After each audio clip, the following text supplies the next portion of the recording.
tout de suite, vous avez la parole avec Félix Mathieu. Sur un sujet beaucoup plus sérieux. Oui, c'est très sérieux. Le grand reporter Emmanuel Razavi annonce l'annulation d'une conférence qui était prévue dans le 9e arrondissement de Paris autour de son livre « La face cachée des mollahs, le livre noir de la République islamique d'Iran » aux éditions du CERF. Conférence annulée, indique-t-il, en raison d'un risque d'attentat. Bonsoir Emmanuel Razavi. Bonsoir à tous.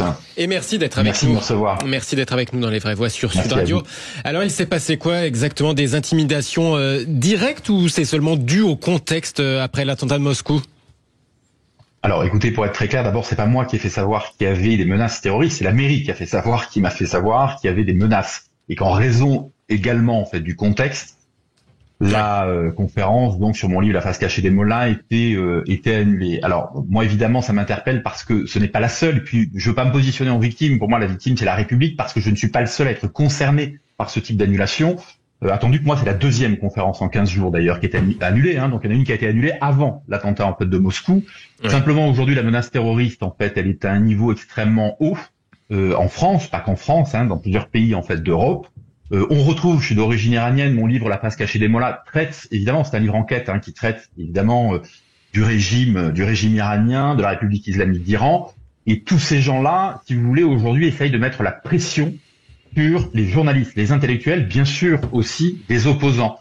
Mais si vous voulez, moi, ce qui me choque, c'est qu'on laisse chaque semaine, dans toute la France, à Montpellier, à Toulouse, à Paris, des manifestations pro-palestiniennes dans lesquelles on entend des slogans antisémites, très clairement, je dis bien antisémites et pas antisionistes.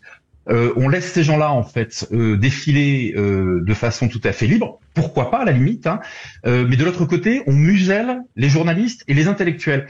Donc il y a un vrai problème en fait aujourd'hui dans ce pays. À la mairie du 9e d'ailleurs, je leur ai exprimé ma déception hier, ils auraient pu mettre en fait des policiers pour protéger, je dirais, la mairie. Ils ne l'ont pas fait, ils ont choisi de se coucher et de supprimer en fait cette conférence. Parce que vous dites que les islamistes veulent empêcher les journalistes de dire la vérité sur le régime iranien. Vous en parliez, régime quasiment mafieux, dites-vous. Il y aurait aussi presque une forme d'autocensure par peur aussi de la part de ceux qui organisent ces conférences finalement?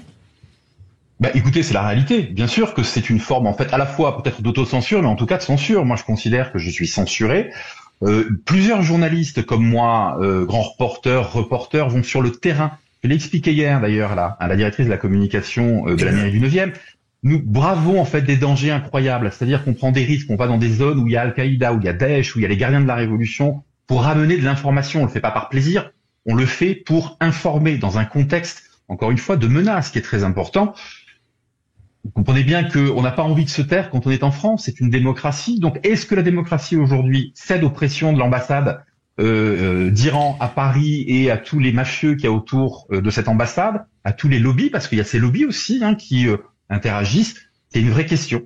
René Chiv, vous posez une question courte. Oui, une question courte. Est-ce que, à votre avis, avec l'ambassade justement d'Iran en France, est-ce qu'à votre avis, il y a des services qui sont actifs pour éventuellement intimider, voire menacer directement, même l'intégrité physique des gens qui s'opposent un peu au régime iranien ou aux journalistes qui essayent de dénoncer le régime des mollahs? Razavi.